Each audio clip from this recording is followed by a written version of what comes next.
Hi friends, hello, welcome back to stars kitchen and fashion world. ఈరోజు మనం వీడియోలో new model puff slips అనేవి ఎలా కట్ చేసుకోవాలి, కుట్టుకోవాలి చూద్దామండి. ఇక్కడ నేను పిల్లలవి లంగా జాకెట్ పైన బ్లౌజెస్ ఉంటాయి కదా, ఆ బ్లౌజెస్కి పెట్టానన్నమాట ఈ స్లీవ్స్. ఇక్కడ నేను యూజ్ చేసిన మెటీరియల్ క్రష్ మెటీరియల్ ఫ్యాబ్రిక్ అండి. ఈ క్రష్ మెటీరియల్తో నేను ఇలా హ్యాండ్స్కి పఫ్ స్లీవ్స్ అనేవి పెట్టాను. ఇక్కడ నేను 2 లంగా జాకెట్లు కుట్టాను అనమాట, 5 years అండ్ 3 years. ఈ మెటీరియల్ కూడాను నేను ఒక లంగా ఓని మెటీరియల్లో 2 లంగా జాకెట్లు కుట్టానండి. ఎలాగో నేను నెక్స్ట్ వీడియోలో అప్లోడ్ చేస్తాను. ఇప్పుడైతే స్లీవ్స్ కట్టింగ్ చూద్దాము. నార్మల్ స్లీవ్స్ అయితే కట్ చేసుకోవాలి ఫస్ట్ మనము. ఇక నేను మీకు మెజర్మెంట్స్తో చూపిస్తాను. ఇక నేను ఈ కొలతలు వచ్చేసి 5 years బేబీకి చూపిస్తున్నానండి. ఇక్కడ హ్యాండ్ హైట్ వచ్చేసి 5 inches తీసుకున్నాను. ఖర్చులతో కలిపి 6 inchలకి మార్క్ చేసుకున్నానండి. ఇలా 6 inchల దగ్గరికి ఒక మార్కింగ్ పెట్టేసుకొని అక్కడ నుంచి 2 inchల దగ్గరికి ఒక మార్క్ పెట్టేసుకొని 2 inchల దగ్గర లైన్ అనేది డ్రా చేసేసుకోండి ఇలాగా. ఇప్పుడు హ్యాండ్ దగ్గర నుంచి పైనుంచి 2 inchలకి ఒక మార్క్ అనేది పెట్టేసుకోండి.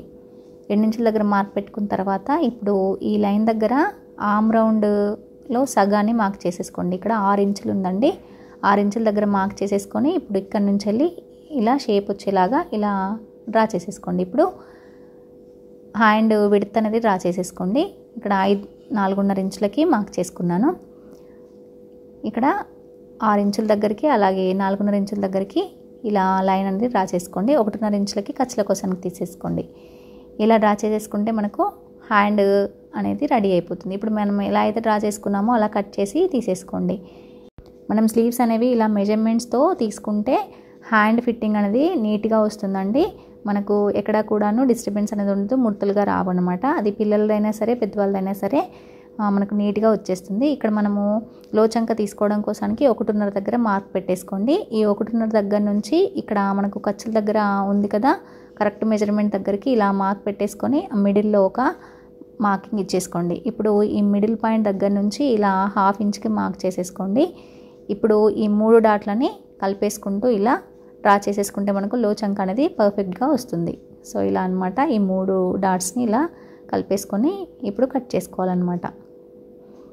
ఇలా డబుల్ లేయర్ తీసేసుకొని ఒకవైపున ఇలా కట్ చేసేసుకుంటే ఇది మనకు ముందు వైపుకు రావాలన్నమాట. లోచంక కట్ చేసుకున్నది మనకు ముందు వైపుకి వస్తే హ్యాండ్ ఫిట్టింగ్ అనేది నీట్గా వస్తుంది. ముందు భాగంలో మనకు లోచంక తీయకపోతే హ్యాండ్ అనేది నీట్గా రాదండి ఫిట్టింగ్.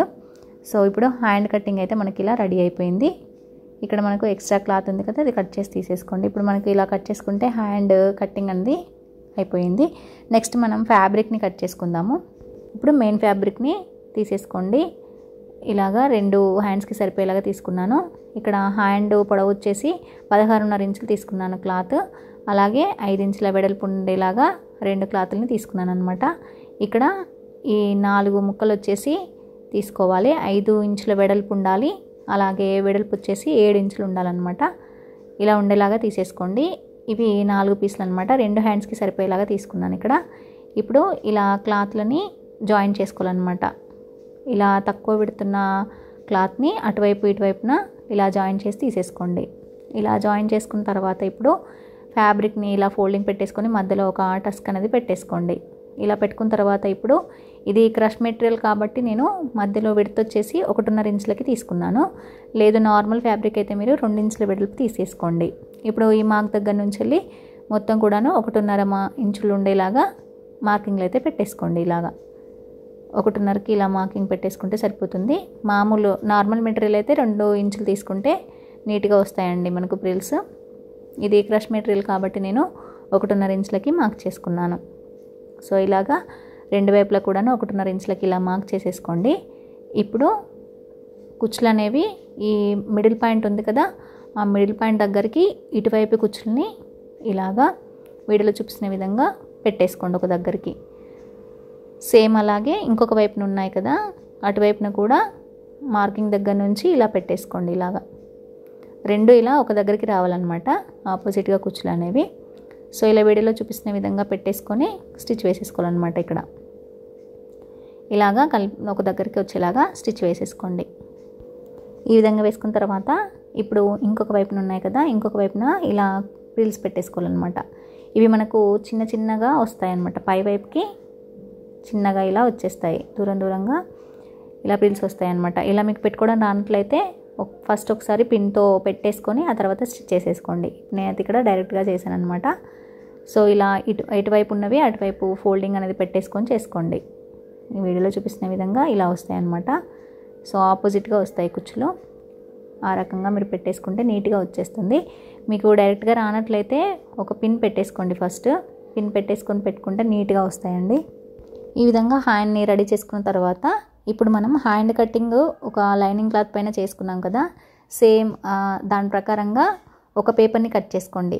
స్లీవ్స్ ఎలా అయితే మనం కట్ చేసుకున్నామో ఆ ప్రకారంగా కొలతలతో పేపర్ని కట్ చేసేసుకొని పేపర్ని ఇప్పుడు హ్యాండ్ పైన మనం స్టిచ్ చేసుకున్న క్లాత్ ఉంది కదా దానిపైన ఇలా పెట్టేసుకొని మనం చుట్టూ కూడాను ఒక స్టిచ్ వేసేసుకోండి పేపర్ని. ఈ విధంగా అనమాట వీడియోలో చూపిస్తున్న విధంగా మనం కుట్టుకున్నామంటే మనకు హ్యాండ్ షేప్ అనేది వచ్చేస్తుంది. ఇక్కడ మనకి కింద ఒక దగ్గరికి వచ్చాయి కదా కుచ్చులు, అక్కడ కరెక్ట్గా స్ట్రైట్గా ఉండేలాగా పెట్టేసుకుంటే సరిపోతుందన్నమాట. ఇలాగా చుట్టూ కూడా హ్యాండ్ చుట్టూ కుట్టేసుకొని తీసుకోండి. ఇక్కడ మనకు కొంచెం ఫ్యాబ్రిక్ అనేది అటు ఇటుగా ఉంటుంది, దాన్ని ఇలా అడ్జస్ట్ చేసుకుంటూ కుట్టుకోవాలి. సో ఇక్కడ ఫ్యాబ్రిక్ని మనం కరెక్ట్గా అడ్జస్ట్ చేసుకుంటూ కుట్టుకుంటేనే మనకు నీట్గా వస్తుందండి. సో అందుకే పేపర్ని ఇలా పెట్టి కుట్టుకుంటే మనకు ఫ్యాబ్రిక్ అనేది కరెక్ట్ మెజర్మెంట్తో వస్తుంది. ఈ విధంగా హ్యాండ్ని స్టిచ్ చేసుకున్న తర్వాత ఇప్పుడు మనకు హ్యాండ్ ఎలా అయితే వచ్చిందో ఆ విధంగా కట్ చేసేసుకోవాలన్నమాట. ఇలా ఎక్స్ట్రా ఉన్న క్లాత్ అంతా కూడా కట్ చేసేసుకుంటే మనకు హ్యాండ్ అనేది కరెక్ట్గా వచ్చేస్తుంది. ఈ విధంగా హ్యాండ్ షేప్ వచ్చిన తర్వాత ఇప్పుడు ఈ పేపర్ని తీసేసుకోవాలి. జస్ట్ మనకు హ్యాండ్ షేప్ రావడం కోసమే పేపర్ని స్టిచ్ చేస్తామన్నమాట. సో ఇప్పుడు పేపర్ని తీసేసి మనం లైనింగ్ ఉంది కదా లైనింగ్ని పెట్టి అటాచ్ చేసుకోవాలి. ఇప్పుడు మనం కట్ చేసుకున్నాం కదా లైనింగ్, ఆ లైనింగ్ని ఇప్పుడు ఫ్యాబ్రిక్కి కింద వైపున పెట్టేసుకొని స్టిచ్ వేసేసుకోవాలి. ఇప్పుడు మనకు హ్యాండ్ అనేది ఇలా రెడీ అయిపోతుంది. ఇప్పుడు కింద సైడ్న మనకి క్లాత్ని అటాచ్ చేసుకోవాలి. హ్యాండ్ పొడుగుగా ఉండే ఒక క్లాత్ని తీసేసుకొని, ఇది వెడల్పు వచ్చేసి మన ఇష్టం అండి. నేను ఇక్కడ ఒక 1.5 ఇంచ్ ఉండేలాగా పెట్టుకున్నాను ఫ్యాబ్రిక్ని. డబుల్ ఫోల్డ్ అంటే లైనింగ్ అటాచ్ ఏం చేయలేదు, డైరెక్ట్గా డబుల్ ఫోల్డ్ పెట్టేసుకొని మెయిన్ ఫ్యాబ్రిక్ని ఇలా అటాచ్ చేసుకున్నాను అనమాట. సో ఇలాగా కుట్టు వేసేసుకొని ఇప్పుడు రివర్స్ వైపుకి ఇలా తిప్పేసుకొని ఇప్పుడు ఈ ఫ్యాబ్రిక్ని డబుల్ ఫోల్డింగ్ పెట్టుకున్నాను అనమాట లోపల వైపుకి. సో ఇలా డబుల్ ఫోల్డ్ పెట్టేసుకుంటే లైనింగ్ తీసుకోక్కర్లేదు. ఇలా పెట్టేసుకొని ఒక స్టిచ్ వేసేసుకోండి. ఇలా ఒక స్టిచ్ వేసేసుకుంటే మనకు హ్యాండ్ అనేది నీట్గా రెడీ అయిపోతుంది. ఈ విధంగా మనకు స్లీవ్స్ అయితే రెడీ అయిపోతాయి. ఇలా మనకు స్లీవ్స్ని ఇలా నీట్గా కుట్టేసుకోవచ్చండి. ఇక్కడ మనకి క్రష్ మెటీరియల్ కాబట్టి నేను ఇక్కడ ఇలా తీసుకున్నాను. మీరు ప్లెయిన్ ఫ్యాబ్రిక్ అయితే మధ్యలో విడ్త్ వచ్చేసి 2 ఇంచెస్ తీసేసుకోండి. అప్పుడు కుచ్చులు అనేవి నీట్గా ఇలా కనబడతాయి అనమాట.